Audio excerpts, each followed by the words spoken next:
அனைவருக்கும் வணக்கம். இந்த வீடியோல நம்ம பார்க்க போகின்ற தலைப்பு ஜோதிட சூட்சமம் பகுதி 11. ராசி கட்டத்தை பார்த்தால் பிடிக்காது, பார்க்கத்தான் பிடிக்கும். பலன் சொன்னா புரியாது, காரணத்தோடு பலன் சொன்னாதான் புரியும். நான் ஒரு பலன் சொன்னா அதே பலனை வைத்து ரொம்ப டீட்டெயிலாக சொல்லுவேன். என்னுடைய கால்குலேஷன் கரெக்டாக இருந்தா அந்த இடத்தில் என்னுடைய பலன் மிஸ் ஆகாது.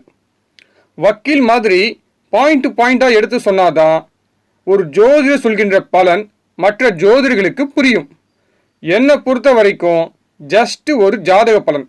ஆனால் கிளைண்ட் பொறுத்த வரைக்கும் அவங்க வாழ்க்கையில் நடக்கப் போகின்ற முக்கியமான சம்பவம். ஓகே, இன்றைய தலைப்பு ஜோதிட சூட்சமம் பகுதி 11.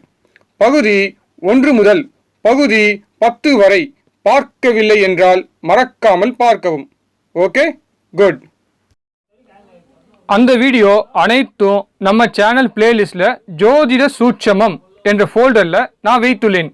ப்ளே பண்ணி பார்க்கவும், ஜோதிட குறிப்பாக எடுத்துக்கவும். ஜஸ்ட் 3 செகண்ட் போதும் ஒரு பலன் சொல்ல. நம்ம எந்த விஷயத்துக்காக ஆராய்ச்சி செய்கிறோமோ அதை கண்டுபிடிக்க ஜஸ்ட் 3 செகண்ட் போதும் என்று அர்த்தம். ஓகே, இந்த வீடியோவில் ஒரு ராசி கட்டத்துடன் பலன் சொல்ல போகிறேன். உங்கள் பக்கத்தில் உட்காந்து பலன் சொல்லி கொடுத்தா எப்படி இருக்குமோ அப்படி இருக்கும் என்னுடைய பலன். நான் பலன் சொன்னால் கண்டிப்பாக காரணத்தோடு தான் பலன் சொல்லுவேன். அதனால் இந்த வீடியோவை முழுசாக பாருங்கள். உங்களுக்கு தேவையான ஜோதிட குறிப்பு எழுதி வச்சுக்கோங்க. இந்த வீடியோ மூலியமாக உங்களுக்கு கிடைத்த இந்த வாய்ப்பு மிஸ் பண்ணிடாதீங்க. இது பொது பலன் கிடையாது, மிகவும் துல்லியமான பலன். பலன் அதிகமாக சொல்லக்கூடிய ஜோதிடர்கள் ஃபீஸ் அதிகமாகத்தான் வாங்குவாங்க. பலன் கம்மியாக சொல்லக்கூடிய ஜோதிடர்கள் ஃபீஸ் கம்மியாகத்தான் வாங்குவாங்க. இந்த சின்ன விஷயம் மக்களுக்கு புரிவதில்லை. மக்கள் கூட்டத்தை பார்த்து ஜோதிடர்கிட்ட போகிறாங்க. ஜோதிட நிலையை மட்டும்தான் உங்களுடைய வாழ்க்கை ரகசியத்தை ஜாதக பலன் மூலமாக ஜோதிடரால் எடுத்து சொல்ல முடியும். ஜோதிடர்கிட்ட தட்சணை அதிகமாக கொடுங்க. உங்களுடைய ஜாதக பலனை அதிகமாக தெரிந்து கொள்ளுங்கள். ஜோதிடர் பலன் பாசிட்டிவாக சொல்கிறாரா, ஜோதிடர் பலன் நெகட்டிவாக சொல்கிறாரா என்பது முக்கியமில்லை. ஜோதிடர் பலன் துல்லியமாக சொல்கிறாரா, அவர் சொன்ன பலன் அனைத்தும் உண்மையா என்று நீங்களே தீர்மானிங்கள். ஜோதிடர் பலன் சொன்னது தப்பாக இருந்தால் ஜோதிடருக்கு ஃபீஸ் கொடுக்காதீங்க. உங்களுடைய பணம், உங்களுடைய ஜாதகம், முடிவு உங்ககிட்ட தான் இருக்கிறது. ஜோதிடர்கிட்ட வந்த விஷயத்தை தெரிந்து கொள்வதற்கு மட்டும் ஆர்வம் காட்டாதீங்க. உங்களுடைய ஜாதகத்துடைய முழு பலன் தெரிந்து கொள்வதற்கு ஆர்வம் காட்டுங்க. நம்ம சேனல் ஃபாலோ பண்ணக்கூடிய ஜோதிடர்கள் அனைவரும் ஜோதிடர்களுக்கு பணம் வரும் வழிகள் கண்டிப்பாக தெரிந்து கொள்ள வேண்டும். ஜோதிடர்களுக்கு பணம் வரும் வழிகள் என்ற தலைப்பில் உங்களுக்காக ஒரு வீடியோ நான் தயார் செய்துள்ளேன். அந்த வீடியோவை மறக்காமல் பார்க்கவும். அந்த வீடியோ லிங்க்கு கீழே டிஸ்கிரிப்ஷன் பாக்ஸில் கொடுத்துள்ளேன். பலன் சொன்னால் மட்டும் பத்தாது, பரிகாரம் சொல்வதற்கும் தயாராக இருக்கணும். ஜோதிட சக்தி ஜோதிடர்களுக்கு மட்டும்தான் தெரியும். Okay, good. Ding ding. ஸ்க்ரீனில் தெரிகின்ற ராசி கட்டத்தை பாருங்க. இப்போ என்ன பலன் சொல்லலாம்? 4ஆம் அதிபதி லக்னத்தில் இருப்பதால் தாயார் ஜாதகர் மேல் அதிக பாசம் உடையவங்க என்று அர்த்தம். சந்திரனுக்கு குரு பார்வை இருப்பதால் தாயாருக்கு ஆயுள் அதிகம். ஓகே, குரு பார்வை லக்னத்திற்கும் ராசிக்கும் லக்னாதிபதிக்கும் ராசி அதிபதிக்கும் இருப்பதால் ஜாதகர் நல்லவர். பிறர் மதிக்கும்படி ஜாதகர் வாழ்வார். ஜாதகருக்கு குடும்பத்தில் நல்ல பெயர் உண்டு, சமுதாயத்திலும் நல்ல பெயர் உண்டு. ஜாதகருக்கு ஆயுள் அதிகம். Okay, next. ஆயுள்காரனும் மோட்சக்காரனும் சேர்க்கை பெற்று காலபுருஷனுக்கு 12ஆம் இடம் மோட்ச ராசியில் இருப்பதால் ஜாதகருக்கு மறுபிறவி, அதாவது மனித பிறவி கிடையாது. மேலும் சனி பார்வை 2ஆம் இடத்திற்கு இருப்பதால் ஜாதகருடைய சிறு வயதில் பேச்சு வர சில தாமதங்கள் ஏற்படும். ஓகே, நெக்ஸ்ட், உபயராசியில் கிரகங்கள் இருப்பதால் ஜாதகர் பிறருக்கு உதவி செய்வார். பிறருக்கு உதவி செய்யணும் என்ற குணம் சிறு வயதில் இருந்து அதுவும் இயல்பாகவே வந்துவிடும். ஓகே. நெக்ஸ்ட், சந்திரன் பரணி நட்சத்திரத்தில் இருப்பதால் தாயார் பார்க்க அழகாக இருப்பாங்க. மேலும் சந்திரன் பரணி நட்சத்திரத்தில் இருப்பதால் ஜாதகர் பண விஷயத்தில் ஈஸியாக ஏமாறுவார். அதாவது பணத்திற்கு உண்டான கமிட்மெண்ட் ரெடியாக இருக்கும் என்று அர்த்தம். ஓகேங்களா? ஏதாவது ஒரு ரீசன் இருக்குங்க. இது இந்த செலவு அந்த செலவு சொல்லி ஏதாவது ஒரு ரீசன் இருக்கும். பட் அந்த செலவெல்லாம் ஜாதகத்தில் கட்டிடுவாங்க ஃபேமிலி மெம்பர். ஓகேங்களா? சரி. சூரியன் சந்திரன் சஷ்டாஷ்டகமாக இருந்தால், ஸோ இங்கே பார்த்தீங்கன்னா சூரியன் சந்திரன் சஷ்டாஷ்டமாக இருக்குங்களா? ஸோ இதை வச்சு என்ன சொல்லலாம்னா, அப்பா அம்மா இருவருக்கும் ஒற்றுமை குறைவு. அதாவது 2 பேர் ஜோடியாக சேர்ந்து சுப காரியம் கலந்துக்க மாட்டாங்க. 2 பேர் ஜோடியாக சேர்ந்து ஷாப்பிங் போக மாட்டாங்க. 2 பேர் ஜோடியாக சேர்ந்து கோயிலுக்கும் போக மாட்டாங்க. சரிங்களா? இருவருக்கும் சண்டை ஏற்படும். இதில் சந்திரனுக்கு வீடு கொடுத்த அதிபதி செவ்வாய், சூரியன் செவ்வாய் பரிவர்த்தனை இருப்பதால், சூரியன் செவ்வாய் இங்கே பரிவர்த்தனை இருக்கனால அப்பா அம்மா இந்த இருவருக்கும் பிரிவினை ஏற்படாது. ஓகே. நெக்ஸ்ட், 7ஆம் பாவம் பாபகத்ரி. 7ஆம் அதிபதி பாபகத்ரி. சுக்கிரனும் பாபகத்ரி. சுக்கிரன் இருப்பது மாரகஸ்தானம். காரகத்திற்குரிய கிரகம் காரக பாவத்தில் இருந்து பாதிக்கப்பட்டுள்ளதால் இது காரக பாவ நாஸ்தி. மேலும் திருமணக்காரன் புதன் மாந்தியுடன் சேர்க்கை பெற்று குடும்பஸ்தானத்தில், அதாவது குடும்பஸ்தானத்தை பார்ப்பதால், சனி கேது சேர்க்கை பெற்று குடும்பஸ்தானத்தை பார்ப்பதால் திருமணம் மூலமாக குடும்பத்தில் புது நபர் வருகை வரமாட்டாங்க. ஐ மீன் ஜாதகருக்கு திருமணம் இல்லை என்று அர்த்தம். ஓகே. நெக்ஸ்ட், ஸ்கிரீனில் தெரிகின்ற ராசி கட்டத்தை பாருங்க. இப்போ என்ன பலன் சொல்லலாம்? ஜாதகருக்கு மர்மஸ்தானத்தில் நோய் உண்டு. ஜாதகருக்கு இயற்கை மரணம் கிடையாது. காரணம் 1-8 அதிபதி சுக்கிரன் மாரகஸ்தானத்தில் இருக்கிறார்.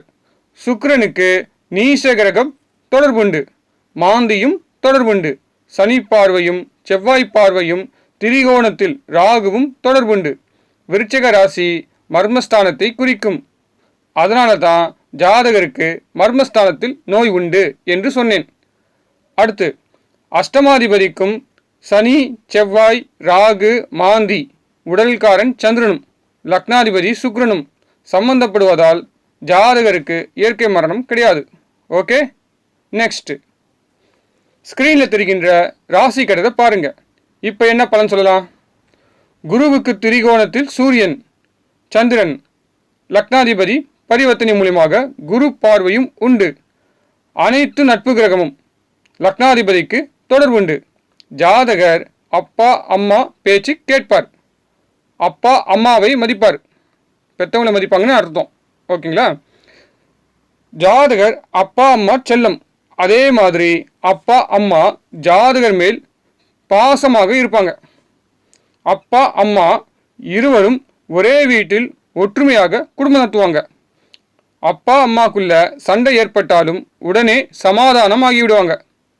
ஜாதகர் அப்பா அம்மாவுடன் சேர்ந்து கூட்டு குடும்பத்தில் தான் இருப்பார்.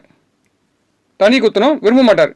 தனி குத்தம் இருக்கிறது வாய்ப்பில்லை. கூட்டு குடும்பத்தில் தான் ஜாதகர் இருப்பார். ஓகே. நெக்ஸ்ட், ஸ்க்ரீனில் தெரிகின்ற ராசி கட்டத்தை பாருங்க. இப்போ என்ன பலன் சொல்லலாம்? ஜாதகருக்கு வெளிநாடு யோகம் உண்டு. காரணம், காலபுருஷனுக்கு 9ஆம் அதிபதி குரு நீண்ட தூர பயணத்தை குறிக்கும். குரு பார்வை லக்னத்திற்கு உண்டு, தொழில்காரனுக்கும் உண்டு. பிரம்மாண்டமான கிரகம், அதுவும் வெளிநாடு அழைத்து செல்லக்கூடிய கிரகம் ராகுவுக்கும் உண்டு. மேலும் லக்னம் குரு ராகு இந்த மூவரும் காற்று ராசி. இதுதான் ரொம்ப முக்கிய காரணம். ஓகே. நெக்ஸ்ட், ஸ்க்ரீனில் தெரிகின்ற ராசி கட்டத்தை பாருங்க. இப்போ என்ன பலன் சொல்லலாம்? லக்னாதிபதியும் 7ஆம் அதிபதியும் சேர்க்கை பெற்று திரிசூனிய ராசியில் இருப்பதால், சனி பார்வையும் இருப்பதால் ஜாதகருக்கு திருமண வாழ்க்கை சிறப்பில்லை. இல்லற வாழ்க்கையில் சுகமில்லை. கணவன் மனைவிக்குள் ஒற்றுமை இருக்காது. விட்டு கொடுத்து வாழக்கூடிய எண்ணமும் இருக்காது. கணவன் மனைவிக்குள் பிரச்சனைகள் அதிகம் ஏற்படும். கணவன் மனைவிக்குள் பிரச்சனை வர முக்கிய காரணம் பண விஷயம்தான். அதற்கு காரணம் இருவரும் பண பகை நட்சத்திரத்தில் இருக்காங்க. ஓகே, நெக்ஸ்ட் ஸ்க்ரீனில் தெரிகின்ற ராசி கட்டத்தை பாருங்கள். இப்போ என்ன பலன் சொல்லலாம்? 10ஆம் அதிபதி ப்ளஸ் அவயோகி கிரகம் ப்ளஸ் மாந்தி, அதற்கு திரிகோணத்தில் கேது இருப்பதால் ஜாதகருக்கு சொந்த தொழில் செய்யக்கூடிய யோகம் கிடையாது. 11இல் 11ஆம் அதிபதி அவயோகி கிரகமாக வந்து மாந்தியுடன் சேர்க்கை பெற்று அதற்கு திரிகோணத்தில் கேது இருப்பதால் 2வது திருமண யோகமும் கிடையாது. அஷ்டமாதிபதி அவயோகி கிரகம் திரிசூனியம் அதிபதி மாந்தி திரிகோணத்தில் கேது, இந்த கிரகத்துடைய தசாபுத்தி நடைபெறும் சமயத்தில் தந்தைக்கு கண்டம் ஏற்படும். ஓகே, நெக்ஸ்ட் ஸ்க்ரீனில் தெரிகின்ற ராசி கட்டத்தை பாருங்க. இப்போ என்ன பலன் சொல்லலாம்? பாதகஸ்தானத்தில் ராகு, ராகுக்கு வீடு கொடுத்த அதிபதி கேதுவுடன் சேர்க்கை. ஸ்திர லக்னத்துக்கு அந்த இடம் மாரகஸ்தானம். சந்திரனும் மாரகஸ்தானமும் மாரகாதிபதியும் தொடர்புண்டு. சந்திரனுக்கு திரிகோணத்தில் சூரியன் ப்ளஸ் அவயோகி கிரகம் புதன் ப்ளஸ் மாந்தி தொடர்புண்டு. மேலும் சந்திரன் இருக்கும் சாரம் வேதகன் சாரம். காலபுருஷனுக்கு 10ஆம் இடமும் லக்னத்திற்கு 10ஆம் இடமும் கர்மஸ்தானம் சம்பந்தப்படுவதால் ராகு கேது தசையில் சந்திர புத்தி புதன் அந்தரம் அல்லது இந்த 3 கிரகத்துடைய தசா புத்தி அந்தரம் நடைபெறும் சமயத்தில் தாய் தந்தைக்கு மிகப்பெரிய கண்டம் ஏற்படும். கோச்சார ராகு சம்பந்தப்பட்ட உயிர் பலி கூட ஏற்படும். ஓகே, நெக்ஸ்ட் ஸ்க்ரீனில் தெரிகின்ற ராசி கட்டத்தை பாருங்க. இப்போ என்ன பலன் சொல்லலாம்? 4ஆம் பாவம் பாவகத்ரி, 4ஆம் அதிபதி 6இல் மறைவு. மாந்தி ப்ளஸ் செவ்வாய் சேர்க்கை பெற்று 8ஆம் பார்வை மூலியமாக 4ஆம் அதிபதிக்கு தொடர்பு உண்டு. ஜாதகருக்கு சொந்த வீடு யோகம் கிடையாது. ஜாதகர் சொந்த வீடு கிடையாது. ஜாதகர் குடியிருப்பது வாடகை வீடு. ஓகே, நெக்ஸ்ட் செவ்வாய் மாந்தி சனி கேது தொடர்பு இருப்பதால் ஜாதகருக்கு சகோதர ஒற்றுமை இருக்காது. ஓகே, நெக்ஸ்ட் சந்திரன் ராகு சேர்க்கை. ராகுக்கு திரிகோணத்தில் மகரம், மகரத்தில் சனி செவ்வாய் தொடர்பு. மகர ராசி வைன் ஷாப் ராசி, அதனால் ஜாதகருக்கு மது பழக்கம் ஏற்படும். ஜாதகர் கண்டிப்பாக தன்னுடைய ஆஃபீஸ் இருந்தாலும் சரி வேலை செஞ்சாலும் சரி அவருடைய வேலையை முடிச்சுட்டு கண்டிப்பாக லைட்டாக சரக்கடிப்பாருங்க. ஓகே, நெக்ஸ்ட் ஸ்க்ரீனில் தெரிகின்ற ராசி எடுத்த பாருங்க. இப்போ என்ன பலன் சொல்லலாம்? 11ஆம் அதிபதி லக்னத்தில் நீசம், மூத்த சகோதரனால் ஜாதகருக்கு நன்மை இல்லை. ஓகே, நெக்ஸ்ட் லக்னத்தில் சூரியன் குரு சேர்க்கை. ஜாதகர் அப்பா பிள்ளை. ஜாதகர் அப்பா பேச்சு கேட்பார். ஜாதகர் அப்பாவுக்கு மதிப்பு மரியாதை கௌரவம் கொடுப்பார். ஜாதகர் அப்பா பெயர் கடைசி காலம் வரைக்கும் காப்பாற்றுவார்.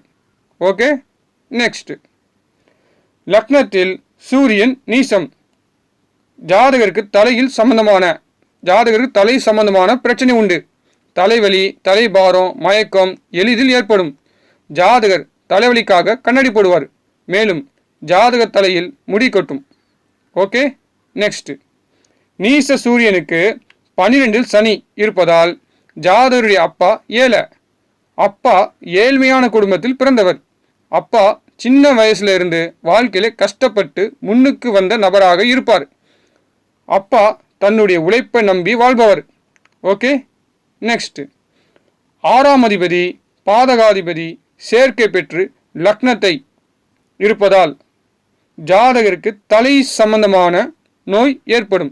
காரணம் லக்னம் தலையை குறிக்கும், சூரியன் தலையை குறிக்கும், 6ஆம் அதிபதி நோயை குறிக்கும். ஓகே, நெக்ஸ்ட் ஸ்க்ரீனில் தெரிகின்ற ராசி கட்டத்தை பாருங்க. இப்போ என்ன பலன் சொல்லலாம்? ஜாதகருக்கு சொந்த வீடு வாங்கக்கூடிய யோகம் கிடையாது.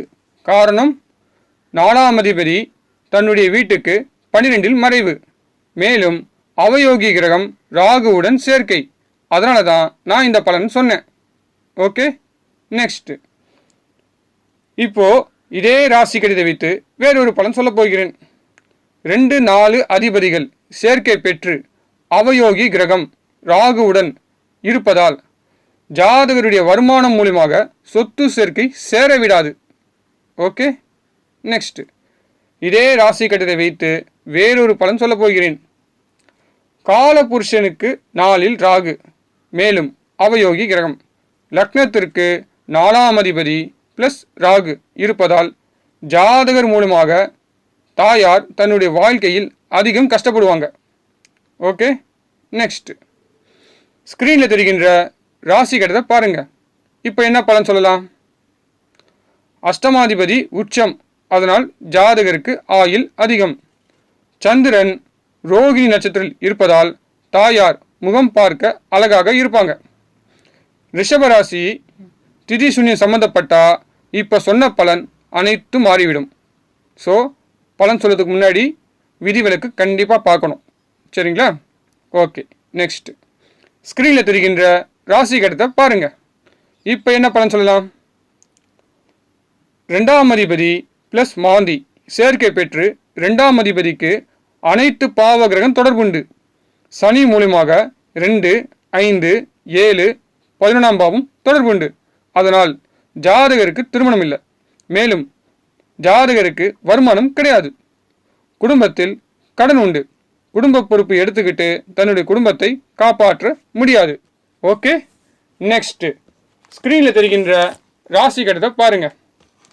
இப்போ என்ன பலன் சொல்லலாம்? Very simple. ஜாதகருக்கு திருமணம் இல்லை. காரணம், 2ஆம் இடம் குடும்பஸ்தானம். குடும்பஸ்தானத்தில் இருப்பது மாந்தி, மாந்தி நிற்பது மாரகஸ்தானம். அந்த வீடு இயற்கை பாபருடைய வீடு. மாந்திக்கு சனி பார்வையும் செவ்வாய் பார்வையும் உண்டு. மாந்திக்கு திரிகோணத்தில் ராகுவும் உண்டு.